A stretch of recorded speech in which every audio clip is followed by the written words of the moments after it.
Kalau misalnya saya sebelumnya pernah ngomong kayak ikos itu bau lah apalah, itu jujur saya FOMO ya. Saya FOMO gara-gara saya sering dengar dari teman-teman saya kayak ikos tuh bau lah, pesing lah apalah. Sebenarnya jujur saya tuh nggak tahu bau ikos yang asli itu kayak gimana gitu.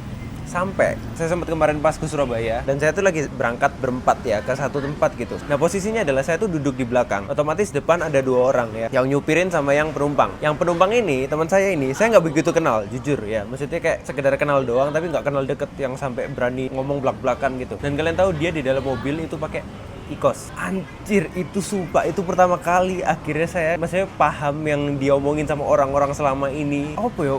Wah, buci. Jadi bilang gak ngotak lah baunya gitu ya. Apa ya, dibilang pesing juga iya, dibilang tengi juga iya, kayak jujur saya nggak tahu untuk dari rasa. Mungkin saya seumur hidup sekali dua kali untuk coba kayak ikos-ikosan gitu. Yang saya rasain beda sama baunya gitu loh. Jadi ikos tuh kalau misalnya dipakai itu rasanya nggak ada masalah, aromanya nggak ada masalah. Cuman kalau misalnya asapnya kena orang itu anjir. Cuma itu saya rasain itu merugikan orang lain, serius. Kayak baunya tuh nyerang hidung gitu loh. Dan kalian tahu tainya apa? Saya nggak berani negur, bos.